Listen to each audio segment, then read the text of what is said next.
Dear student, chapter 8 bio human health and diseases इस second part को continue करते हैं। हम लोग पढ़ रहे थे लिम्फॉइड ऑर्गन के बारे में। लिम्फॉइड ऑर्गन क्या है? तो जहाँ पर और ये साइट ऑफ ओरिजिन है, मैचुरेशन है, प्रोलिफरेशन है लिम्फोसाइट सेल का, इसको हम लोग बोलते हैं लिम्फॉइड ऑर्गन। लिम्फॉइड ऑर्गन दो तरह का है, एक है प्राइमरी लिम्फॉइड ऑर्गन और दूसरा है secondary lymphoid organ. Primary lymphoid organ में क्या होता है, ये साइट ऑफ ओरिजिन है लिम्फोसाइट का। हमारे बॉडी में दो प्राइमरी लिम्फॉइड ऑर्गन है, एक है बोन मैरो और दूसरा है थाइमस ग्लैंड। ये दोनों है प्राइमरी लिम्फॉइड ऑर्गन। इसके अलावा और जितने भी ऑर्गन हैं सब सेकेंडरी लिम्फॉइड ऑर्गन है। सेकेंडरी लिम्फॉइड ऑर्गन में जैसे आता है पेयर्स पेचेस, ये इंटेस्टाइन में है और अपेंडिक्स में भी है। इसके अलावा स्प्लीन भी सेकेंडरी लिम्फॉइड ऑर्गन है। आर्मपिट में भी पाया जाता है, लिम्फ नोड है जिसमें सेकेंडरी लिम्फॉइड ऑर्गन है। टॉन्सिल्स में भी सेकेंडरी लिम्फॉइड ऑर्गन है, माउथ में है। इसके अलावा एडिनॉइड जो ग्लैंड है वो भी सेकेंडरी लिम्फॉइड ऑर्गन का एग्जाम्पल है।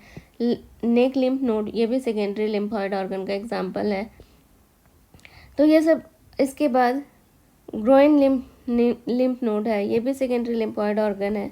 तो सेकेंडरी लिम्फॉइड ऑर्गन क्या है? तो वो ऑर्गन है जहाँ पर ओरिजिन नहीं होता लिम्फोसाइट सेल का बट मैचुरेशन होता है।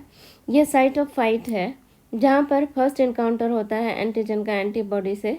और इसके अलावा ये साइट ऑफ मैचुरेशन भी है जहाँ पर लिम्फोसाइट सेल्स मैच्योर होते हैं, उसके बाद ब्लड से डिफरेंट बॉडी ऑर्गन में जाते हैं जहाँ पर एंटीजन से वो फाइट करते हैं। तो यहाँ पर डायग्राम में हम लोग दिखाया गया है different type of lymph node, primary और सेकेंडरी लिम्फ नोड। तो प्राइमरी लिम्फ नोड का एग्जांपल जहाँ पर जो साइट ऑफ ओरिजिन है लिम्फोसाइट सेल का, बोन मैरो है, थाइमस है। यहाँ पर बोन के बीच में जो होलो कैविटी है उसके अंदर बोन मैरो पाया जाता है, ये थाइमस सेल है। तो बोन मैरो क्या है? ये प्राइमरी लिम्फॉइड ऑर्गन है और यहाँ पे लिम्फोसाइट का फॉर्मेशन होता है। दूसरा है थाइमस, और थाइमस ग्लैंड जो है हार्ट और एओर्टा के डॉर्सल साइड में पाया जाता है।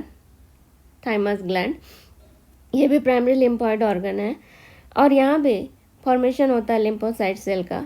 और थाइमस ग्लैंड जब हम लोग बर्थ के समय में इसका साइज लार्ज होता है, जैसे जैसे हम लोग एडल्ट स्टेज में जाते हैं इसका साइज स्मॉल होता है। और ये थाइमस ग्लैंड जो है एंडोडर्मल ओरिजिन होता है।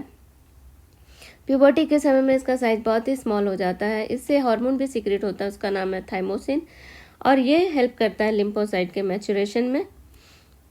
और टी लिम्फोसाइट जो है ये ओरिजिन होता है बोन मैरो में, प्राइमरी लिम्फोइड ऑर्गन में, किंतु मैच्योर होता है थाइमस में आकर के। सो थाइमस को हम लोग school of T lymphocyte cell भी कहते हैं। इसके बाद ये सब ऑर्गन है spleen, lymph node, Peyer's patches, MALT, ये पेयर्स पेचेस, ये सब सेकेंडरी लिम्फोइड ऑर्गन का एग्जाम्पल है। स्प्लीन है, ये बीन सेप्ट होता है, ये बीन सेप्ट है और लीवर में प्रेजेंट रहता है और इसमें पाया जाता है फेगोसाइटिक लिम्फोसाइट जो ब्लड बॉर्न माइक्रो ऑर्गेनिज्म को ट्रैप करता है और उसको डाइजेस्ट करता है। और ये रिजर्वायर है आरबीसी का, आरबीसी मरने के बाद वहीं पे जमा होता है स्प्लीन में। इसके अलावा लिम्फ नोड्स जो है, यहाँ पर है लिम्फ नोड, आर्मपिट में है लिम्फ नोड। तो ये लिम्फ नोड जो है स्मॉल सॉलिड स्ट्रक्चर है, ये प्रेजेंट है आर्मपिट में, लिम्फेटिक सिस्टम में। और ये लिम्फ नोड जो है डायरेक्टली ट्रैप करता है एंटीजन को और प्रोटेक्ट करता है हमारे बॉडी को डिजीजेस से। पेयर्स पैचेस ये पाया जाता है इंटेस्टाइन में, ये सेकेंडरी लिम्फॉइड ऑर्गन है, स्मॉल इंटेस्टाइन और अपेंडिक्स में है। और ये भी लिम्फोसाइट है, फेगोसाइटिक है, लिम्फोसाइट सेल प्रोड्यूस करता है।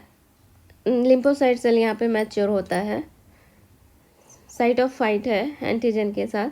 एक टर्म है माल्ट। माल्ट का फुल फॉर्म होता है म्यूकोसा एसोसिएटेड लिम्फॉइड टिश्यू, और ये स्पेशलाइज्ड लिम्फोसाइट टिश्यू है जो हमारे मेजर ट्रैक्ट के लाइनिंग के ऊपर पाया जाता है, जैसे रेस्पिरेटरी ट्रैक्ट है, डाइजेस्टिव ट्रैक्ट है, यूरिनोजेनिटल ट्रैक्ट है, एब्स्ट्रैक्ट के ऊपर एक स्पेशल लाइनिंग है जिस पे स्पेशलाइज लिम्फोसाइट टिश्यू पाया जाता है। इस स्पेशलाइज लिम्फोसाइट टिश्यू को हम लोग बोलते हैं माल्ट या म्यूकोसा एसोसिएटेड लिम्फोइड टिश्यू। और ये अब 50% लिम्फोइड टिश्यू पाया जाता है ह्यूमन बॉडी में। इसके बाद हम लोग देख लें वायरल डिजीजेस। वायरल डिजीजेस दो हैं, एड्स और कैंसर। एड्स जो वायरल डिजीज़ है इसका पूरा नाम है एक्वायर्ड इम्यूनिटी डेफिशिएंसी सिंड्रोम, और ये सबसे पहले डिस्कवर हुआ था यूएसए में 1981 में। और एड्स का पॉजिटिव ऑर्गेनिज्म को हम लोग बोलते हैं HIV, human immuno deficiency virus. HIV क्या है? एक रेट्रो वायरस है जिसके ऊपर एक एनवेलप होता है और जीनोम होता है आरएनए। ये आरएनए वायरस है इसका मतलब। और इसका वायरस जब ये ह्यूमन बॉडी में इंटर करता है, ह्यूमन सेल में इंटर करता है, तो इसका आरएनए फर्स्ट चेंज होता है डीएनए में रिवर्स ट्रांसक्रिप्टेज एंजाइम के प्रेजेंस में। फिर वो होस्ट के डीएनए के साथ मल्टीप्लाई करके रिपीटेडली बॉडी सेल्स को इन्फेक्ट करता है, हमारे इम्यूनिटी सिस्टम को कमज़ोर करता है। तो ये जो एचआईवी वायरस है कैसे ट्रांसमिट होता है? तो ये ट्रांसमिट होता है इन्फेक्टेड पर्सन से हेल्दी पर्सन में by sexual contact, by blood transfusion, by using the same syringe और नीडल। मदर से फीटस में में ही हो जाता है, बॉडी फ्लूइड के द्वारा भी होता है, और इसके अलावा जो इंट्रावेनस ड्रग इंजेक्शन के द्वारा लेते हैं उसमें भी होता है, और सेक्स विथ मल्टीपल पार्टनर के साथ भी ये एचआईवी वायरस ट्रांसमिट होता है इन्फेक्टेड से हेल्दी पर्सन में। अब ये एचआईवी मोड ऑफ इन्फेक्शन क्या है एचआईवी वायरस का? तो सबसे पहले ये एचआईवी वायरस है, इसको हम लोग रेट्रो वायरस कहते हैं क्योंकि इसमें आरएनए जीनोम है और एक प्रोटीन का बना हुआ एनवेलप है। ये इसका वायरल जीनोम आरएनए है। आरएनए इन्फेक्टिव वायरस होता है, बहुत तेज़ी से मल्टीप्लाई करता है। तो ये एनिमल नॉर्मल सेल के अंदर अपने वायरल जीनोम को एंटर करा देता है एचआईवी वायरस। एनिमल सेल में आरएनए वायरस एचआईवी वायरस अपना आरएनए जीनोम को एंटर करा देता है, उसका प्रोटीन कोड बाहर रह जाता है। तो इस तरह से आरएनए जो है एचआईवी का एनिमल सेल के अंदर आ जाता है, और वहाँ पर वो वायरस के होस्ट सेल में, एनिमल सेल में ये आरएनए जो है डीएनए में चेंज होता है रिवर्स ट्रांसक्रिप्टेज एंजाइम के द्वारा। और अब ये आरएनए वायरस का जो आरएनए था वो चेंज हो गया वायरल डीएनए में। ये है वायरल डीएनए, ये एनिमल सेल है। अब वायरल डीएनए जो है एनिमल सेल, जिसको हम लोग मैक्रोफेजेस कहते हैं, जिसके अंदर वो वायरल आरएनए घुसा था और वो डीएनए में चेंज हुआ रेट्रो वायरस के द्वारा। मैक्रोफेजेस जिसको हम लोग फैक्ट्री कहते हैं एचआईवी वायरस का, यहाँ पे large amount of HIV virus produce होता है। तो आरएनए जो था पहले चेंज हो गया डीएनए में, वायरल डीएनए में, with the help of reverse transcriptase enzyme. अब ये जो है वायरल डीएनए तेज़ी से कॉपी करता है, लार्ज नंबर ऑफ वायरस बनाता है, रेट्रो वायरस, एचआईवी वायरस, और वो ब्लड में आकर के डिफरेंट सेल को इन्फेक्ट करता है, और इस तरह से डिफरेंट टी लिम्फोसाइट सेल को इन्फेक्ट करके लिम्फोसाइट सेल का नंबर कम कर देता है, हमारे बॉडी को इम्यूनिटी सिस्टम को कम कर देता है, और इस तरह से हम लोग एचआईवी से इन्फेक्टेड हो जाते हैं और हमारा बॉडी में इम्यूनिटी सिस्टम कम हो जाता है। इसलिए इस डिजीज़ को एक्वायर्ड इम्यूनिटी डेफिशिएंसी सिंड्रोम बोलते हैं। तो किस तरह से रेप्लिकेशन कर रहा है रेट्रोवायरस हमारे बॉडी में? तो जो सेल में वो एंटर करता है उसको हम लोग मैक्रोफेजेस सेल कहते हैं। इस सेल को एचआईवी फैक्ट्री कहते हैं क्योंकि यहाँ पर large number of HIV virus produce होता है इस सेल के अंदर, और यहाँ पर प्रोड्यूस होने के बाद वो जाता है टी लिम्फोसाइट सेल को इन्फेक्ट करता है, और हम टी लिम्फोसाइट सेल का नंबर धीरे धीरे कम होने लगता है। टी लिम्फोसाइट सेल में भी जब इन्फेक्ट करता है तो ये टी हेल्पर सेल को मेनली डैमेज करता है, जिससे एंटीबॉडी का प्रोडक्शन कम हो जाता है और बॉडी थोड़ी सी भी बीमारी से हम लोग का डिजीज़ रेजिस्टेंस कैपेसिटी कम हो जाएगा, तो हम लोग किसी भी डिजीज़ से भी आसानी से इन्फेक्टेड हो सकते हैं इम्यूनिटी सिस्टम कमज़ोर होने से। अब ये कैसे इन्फेक्शन फैलाता है एचआईवी वायरस? तो ह्यूमन बॉडी के बॉडी सेल में इंटर करता है, उस सेल का नाम है मैक्रोफेजेस। इसको हम लोग बोलते हैं फैक्ट्री ऑफ एचआईवी वायरस। और ये मैक्रोफेजेस में एचआईवी वायरस का आरएनए जीनोम एंटर करता है, और वो पहले रेप्लिकेट करता है वायरल डीएनए में, रिवर्स ट्रांसक्रिप्टेज एंजाइम के द्वारा, और वायरल डीएनए जो है होस्ट सेल डीएनए में आ जा करके वायरस होस्ट सेल डीएनए के साथ रेप्लिकेट करता है, लार्ज नंबर ऑफ कॉपी बनाता है वायरल डीएनए का। इसलिए इसको हम लोग बोलते हैं मैक्रोफेजेस सेल को फैक्ट्री ऑफ एचआईवी वायरस। उसके बाद मैक्रोफेजेस सेल से जब लार्ज नंबर ऑफ कॉपी बन जाता है वायरल डीएनए का, तो वो इंटर करता है टी हेल्पर सेल में, टी हेल्पर लिम्फोसाइट सेल में, ब्लड में, और वहाँ पर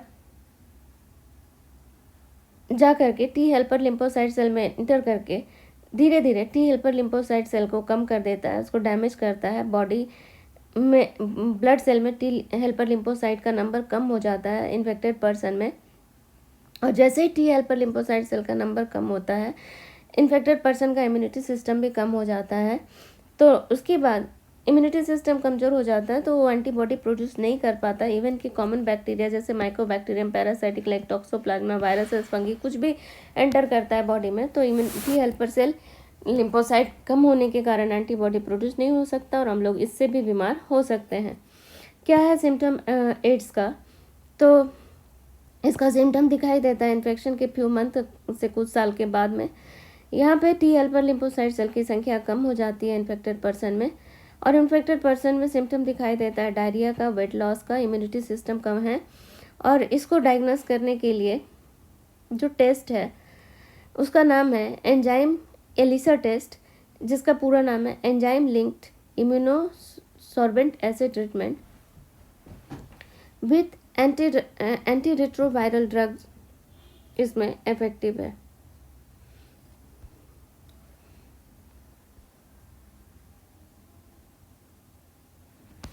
अब हम लोग देख लें preventive measure of HIV infection. HIV से हम लोग अपने आप को कैसे बचा सकते हैं, क्या क्या प्रिवेंटिव मेजर्स लेना है, और नाको क्या है। नेशनल एड्स कंट्रोल ऑर्गेनाइजेशन है जो 1991 में सेटअप किया गया था, और दूसरा एनजीओ नॉन गवर्नमेंटल ऑर्गेनाइजेशन जो है ये पीपल को एडुकेट कर रहे हैं एड्स के बारे में। WHO का भी बहुत महत्वपूर्ण भूमिका है एचआईवी के इन्फेक्शन को रोकने के लिए। वो हमेशा इनकरेज करता है यूज़ करने के लिए डिस्पोजेबल सिरिंज का पब्लिक और हॉस्पिटल क्लिनिक में। जो ब्लड बैंक से सप्लाई होता है वो भी फ्री होना चाहिए एचआईवी से। कंडोम का फ्री डिस्ट्रीब्यूशन होना है। कंट्रोल ड्रग एब्यूज़, ज़्यादा ड्रग का यूज़ से बचना है। सेफ सेक्स के एडवोकेट करते हैं WHO। और एचआईवी जो ससेप्टाइबल पॉपुलेशन है वहाँ पर नॉर्मल लोगों का भी रेगुलर हेल्थ चेकअप होना चाहिए। अगर सोसाइटी में कोई एचआईवी इन्फेक्टेड पर्सन है तो उसको भी हेल्प और सिंपैथी का ज़रूरत है instead of being shunned in the society. और इस बीमारी से हम लोग लड़ सकते हैं with the medical fraternity and society. अब दूसरा वायरस से होने वाला रोग है जिसको हम लोग बोलते हैं डिजीज़ है कैंसर। कैंसर में क्या होता है, कोई भी सेल जो है नॉर्मली ग्रो करता है, किंतु जब कैंसर सेल में वो चेंज हो जाता है तो अनकंट्रोल और एबनॉर्मल ग्रोथ हो जाता है सेल का, या अनकंट्रोल प्रोलिफरेशन और सेल डिवीजन स्टार्ट हो जाता है सेल का, तो जिसके कारण मास ऑफ सेल फॉर्म होता है, uncontrol mass of cell form हो जाता है, जिसको हम लोग बोलते हैं ट्यूमर। हमारे बॉडी में सेल ग्रोथ और डिफरेंशिएशन का जो प्रोसेस है बहुत ही कंट्रोल्ड और रेगुलेटेड वे में चलता है, किंतु जब कैंसरस सेल एक्टिव हो जाता है तो वो स्टार्ट करता है डिवाइड रिपीटेडली अनकंट्रोल वे में, और एबनॉर्मल सेल डिवीजन शुरू करता है। Large number of cell produce हो जाता है और mass of the cell form हो जाता है, जिसको हम लोग बोलते हैं ट्यूमर। और कैंसर सेल जो है, इस जो भी सेल में कैंसर वाला वायरस आ गया या कैंसरस सेल हो गया, उस सेल में कॉन्टैक्ट इनिबिशन या कॉन्टैक्ट इनिबिशन का प्रॉपर्टी भी लॉस हो जाता है। जैसे हम लोग सीखे थे कि एक सेल में अगर वायरस इन्फेक्ट किया गया तो वो बनाता है इंटरफेरॉन या प्रोटीनेशियस सब्सटेंस जो दूसरे सेल को प्रोटेक्ट करता है वायरस इन्फेक्शन के कारण, किंतु कैंसरस सेल हो जाने पर कॉन्टैक्ट इनिबिशन भी खत्म हो जाता है सेल का प्रॉपर्टी, जिससे वो दूसरे सेल को इनिबिट नहीं कर सकता अनकंट्रोल ग्रोथ में, और दूसरा सेल भी अनकंट्रोल ग्रोथ में चला जाता है, मास ऑफ सेल बनाता है। ट्यूमर बनाता है। कॉन्टैक्ट इनहिबिशन हम बताए थे, नॉर्मल सेल जब हमारा बॉडी का नॉर्मल सेल जब इन्फेक्ट होता है वायरस से, तो उसमें कॉन्टैक्ट इनहिबिशन का प्रॉपर्टी होता है, वो सिक्रेट करता है इंटरफेरॉन, जो दूसरे सेल को बचा लेता है वायरस इन्फेक्शन से। किंतु जब एक सेल कैंसरस हो जाता है तो उसमें कॉन्टैक्ट इनहिबिशन की प्रॉपर्टी लूज हो जाती है और वो दूसरे सेल को नहीं प्रोटेक्ट कर पाता है अनकंट्रोल्ड ग्रोथ और एबनॉर्मल ग्रोथ से, वो सेल भी कैंसरस हो जाता है और मास ऑफ सेल बनाता है, जिसको हम लोग बोलते हैं ट्यूमर। ट्यूमर कितने तरह का है? 2 तरह का है, बेंजन ट्यूमर और मैलिग्नेंट ट्यूमर। बेनिगन ट्यूमर किसको कहते हैं? तो ये जो ट्यूमर है, mass of cell, uncontrolled mass of cell है, जो सेल के अनकंट्रोल्ड और एबनॉर्मल ग्रोथ के कारण फॉर्म हुआ था। ये एक ही ऑर्गन में लोकलाइज रहता है, दूसरे पार्ट ऑफ बॉडी में नहीं जाता है, और जिसके कारण लेस डैमेज होता है, इसको हम लोग बोलते हैं बेनिगन ट्यूमर। और दूसरा है मैलिग्नेंट ट्यूमर। तो यहाँ पर मैलिग्नेंट ट्यूमर में क्या होता है, जो सेल है कैंसरस सेल, जिसमें अनकंट्रोल्ड एबनॉर्मल सेल डिवीजन शुरू हो गया, प्रोलिफरेशन ऑफ सेल डिवीजन शुरू हो गया, मास ऑफ सेल बना दिया, मास ऑफ डिफॉर्म सेल बनाया, जिसको हम लोग की ट्यूमर सेल कहते हैं। ये लोकलाइज नहीं रहता है पर्टिकुलर ऑर्गन में, ये ब्लड के द्वारा इसका अनकंट्रोल्ड सेल जो या कैंसरस सेल मूव कर सकता है दूसरे बॉडी पार्ट में और इन्फेक्ट करता है न्यू ट्यूमर उस बॉडी ऑर्गन में, जिसको हम लोग मैलिग्नेंट ट्यूमर या मेटास्टेसिस कहते हैं। कैंसर का कारण क्या है? तो जो फैक्टर कैंसर का कारण बनते हैं उसको हम लोग बोलते हैं कार्सिनोजेन। 3 फैक्टर है कार्सिनोजेन है, फिजिकल, केमिकल एंड बायोलॉजिकल।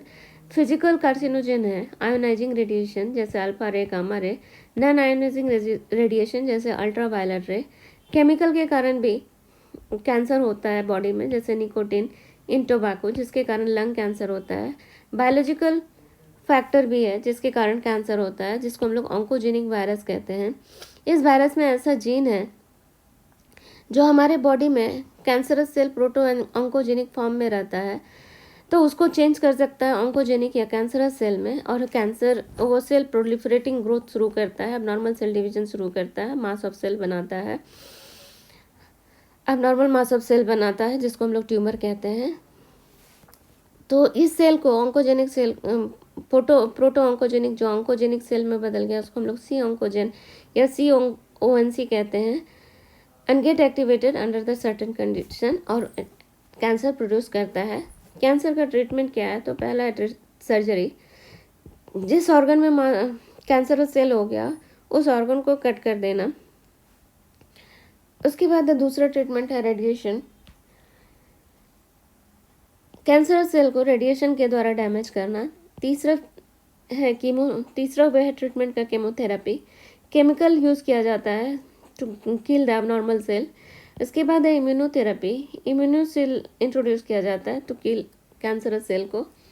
अब हम लोग कुछ ड्रग्स के बारे में देख लेते हैं, useful drugs. Barbiturates, amphetamine, benzodiazepines, lysergic acid, LSD और डाइथाइलएमाइड, ये जो चारों ड्रग्स हैं, barbiturate, amphetamine, benzodiazepine, lysergic acid और डाइथाइलएमाइड, ये ड्रग जो है ये मेंटल डिप्रेशन के समय में यूज़ किया जाता है, मेंटल इलनेस के समय में यूज़ किया जाता है, या इंसोमेनिया में यूज़ किया जाता है। और एक ड्रग है मॉर्फिन, ये सिडेटिव है, पेन किलर है। तो हम लोग ड्रग को कितने कैटेगरी में बांट सकते हैं? ड्रग्स का हम लोग 4 कैटेगरी है, ट्रांसक्यूलाइजर, ओपॉइड्स या नार्कोटिक्स, स्टिमुलेंट और हेलुसिनोजन। तो ट्रांसक्यूलाइजर ड्रग्स किसको बोलते हैं? तो जैसे हम लोग देखें, बार्बिट्यूरेट्स, बेंजोडायाजेपामाइन, ये दोनों ड्रग्स ट्रांसक्यूलाइजर ड्रग है, क्योंकि ट्रांसक्यूलाइजर ड्रग मतलब है ये हिप्नोटिक ड्रग भी है, ये एंटी डिप्रेशन ड्रग भी है, क्योंकि ये ड्रग यूज़ किया जाता है मेंटल डिप्रेशन के समय में, मेंटल इलनेस के समय में, इंसोमेनिया के समय में और एंजाइटी को दूर करने के लिए, इसलिए एंटी एग्जाइटी ड्रग भी इसको बोल सकते हैं। दूसरा ड्रग है ओपॉइड या नार्कोटिक्स। ये जो ओपॉइड या नार्कोटिक ड्रग है ये ऑब्टेंड होता है ओपियम से। ओपियम का साइंटिफिक नेम है पेपावर सोमनीफेरा। इससे मॉर्फिन भी बनाया जाता है, हेरोइन भी बनाया जाता है, ये ड्रग्स हो जाता है। और इसके अलावा जो ओपियम या पेपावर सोमनीफेरस से जो ड्रग बनाया जाता है, इसको यूज़ किया जाता है शॉक ट्रीटमेंट के हिसाब से या पेन किलर जैसे और सीडेटिव के हिसाब से यूज़ किया जाता है। कुछ ड्रग हैं जो स्टिमुलेंट के हिसाब से यूज़ किए जाते हैं to stimulate our nervous system, like cocaine obtained from erythroxylum coca, और कैफीन कॉपिया अराबिका से निकलता है। एम्फीटामाइन, ये सब स्टिमुलेंट ड्रग हैं जो बॉडी एक्टिविटी को बढ़ाते हैं। और कुछ ड्रग हैं जो हेलुसिनोजन हैं, जैसे भांग है, चरस है, गांजा है। ये बनता है कैनाबिस सटाइवा का लीफ से और ओरली लिया जाता है या इनहेल किया जाता है।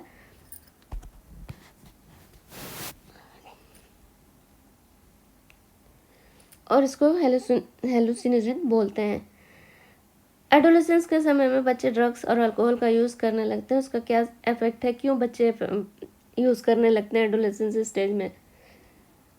तो रीज़न फॉर एडिक्शन क्या है? ड्रग्स और अल्कोहल का यूज़ क्यों करने लगते हैं एडोलेसेंस पीरियड में मैक्सिमम बच्चे? तो एडोलेसेंस पीरियड होता है 12 से 18 साल का। ये फेज जो है, इसमें बच्चों में बहुत ज़्यादा मेंटल और फिजियोलॉजिकल डेवलपमेंट होता है। और इस फेज में बच्चे फर्स्ट ट्राई करते हैं क्यूरियोसिटी के लिए ड्रग्स को अल्कोहल लेने के लिए। उसके बाद पीयर प्रेशर के कारण या टेलीविज़न या टीवी या न्यूज़पेपर या इंटरनेट के द्वारा परसेप्शन ग्रो करता है ड्रग्स या अल्कोहल लेने का। और कभी कभी अनसपोर्टिव फैमिली के कारण भी बच्चे प्रेशराइज्ड हो जाते हैं एडोलेसेंस पीरियड में, और उस समय में वो ड्रग्स या अल्कोहल लेना यूज़ करते हैं ताकि वो अपने आप को स्ट्रेस से बचा सकें।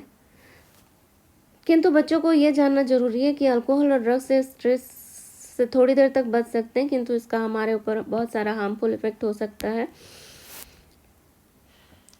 फर्स्ट जब बच्चे इसको ट्राई करते हैं क्यूरियोसिटी के लिए या पीयर प्रेशर के लिए या टेलीविज़न न्यूज़पेपर के लिए, तो ये बहुत ही एनर्जेटिक लगता है, नर्व स्टिमुलेंट होता है। बट बाद में जब वो उसको फोर्सिबली छुड़ाना चाहते हैं या वो छोड़ना चाहता है ड्रग्स को या अल्कोहल को लेने के लिए, तो उस समय बहुत सारा साइड इफ़ेक्ट उसमें दिखाई देने लगता है। स्वेटिंग होता है, एंग्जाइटी होता है, सेकीनेस होता है, नोजिया होता है। और ये सब तुरंत ख़त्म नहीं होता है। जब वो फिर से ड्रग्स लेते हैं या अल्कोहल लेते हैं तब उसको चैन मिलता है। और जो बच्चे आदी हो गए ड्रग्स या अल्कोहल लेने का, उसका बिहेवियर भी रेकलेस हो जाता है।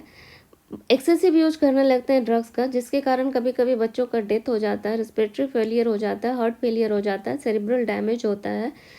बच्चों में एकेडमिक परफॉर्मेंस ख़राब होने लगता है, वो अपना ध्यान नहीं सही से रख पाते, अपने पर्सनल हाइजीन को मेंटेन नहीं कर सकते।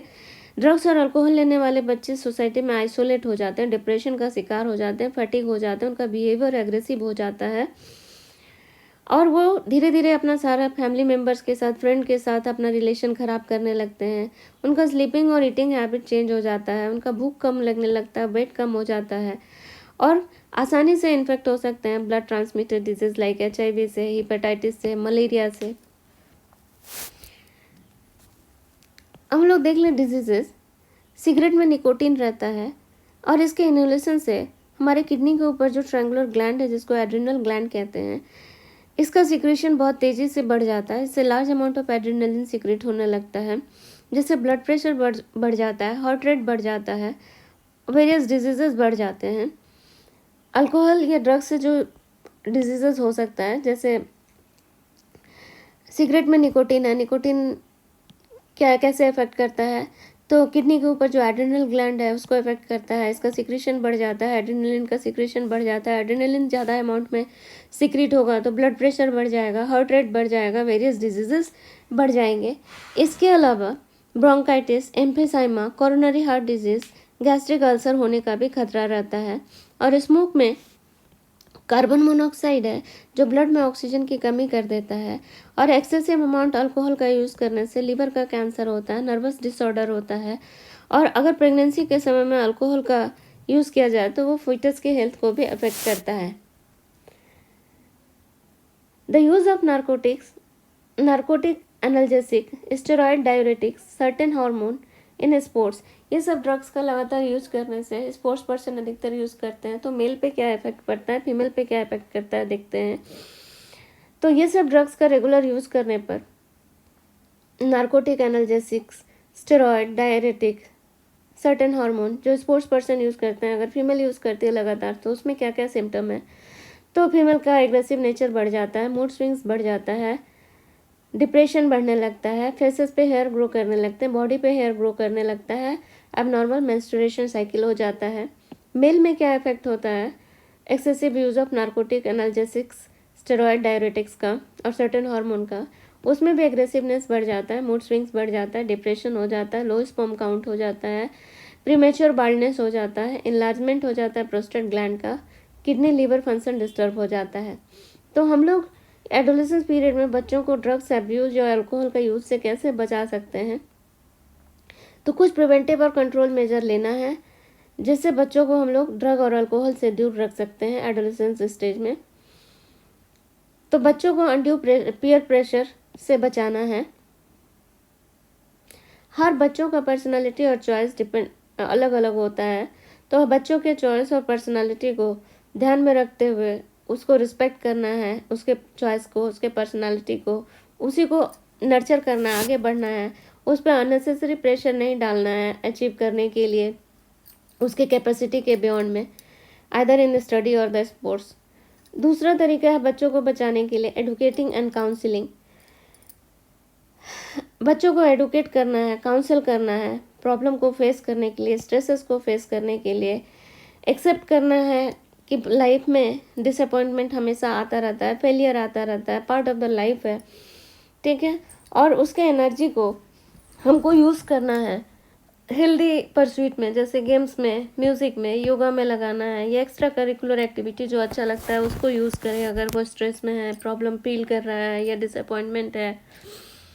इसके अलावा पेरेंट या पीयर भी हेल्प कर सकते हैं। अगर उन बच्चों को एडोलेसेंस स्टेज में ड्रग या अल्कोहल लेने की आदत हो गई है, तो अगर कोई डेंजर साइन दिखाई दे तो ट्रस्टेड फ्रेंड जो है अपने दोस्त को देख रहा है कि ड्रग और अल्कोहल यूज़ कर रहा है, तो उसको हेसिस्टेट नहीं करना चाहिए उस इन्फॉर्मेशन को उसके पेरेंट को बताने में, टीचर को बताने में, क्योंकि अर्ली स्टेज में अगर उसका प्रॉब्लम समझ में आ जाएगा तो उसका केयर हो जाएगा, प्रॉपर मेडिकल ट्रीटमेंट भी हो सकता है, उसके लिए रिमेडियल स्टेप भी लिया जा सकता है। एंड नेक्स्ट स्टेप है प्रिवेंट करने के लिए seeking professional and medical help. अगर बहुत ज़्यादा बच्चों को ड्रग्स या अल्कोहल लेने का आदत हो गया है तो उस केस में छुड़ाना बहुत मुश्किल है, बहुत सारा साइड इफ़ेक्ट हो जाता है, फिर उसको ड्रग्स लेने से ही आराम मिलता है। तो इस केस में उस बच्चों को साइकोलॉजिस्ट, साइकियाट्रिस्ट के पास ले जाना है।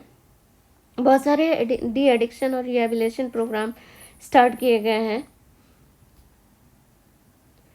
अनफॉर्चुनेटली उन बच्चों के लिए जो ड्रग्स के बहुत ज़्यादा एडिक्टेड हो गए हैं, क्वागमायर ऑफ ड्रग हो गया, अल्कोहल एब्यूज़ हो गया। तो इस सच एफर्ट्स के द्वारा, विल पावर के द्वारा वहाँ पर बच्चों को ड्रग्स या अल्कोहल लेने से छुड़ाया जा सकता है कम्प्लीटली, और जिससे वो परफेक्टली नॉर्मल लाइफ को जी सकते हैं और हेल्दी लाइफ को जी सकते हैं। तो चैप्टर कंप्लीट हुआ, चैप्टर 8। किसी दिन चैप्टर 9 का भेज देंगे। Thank you.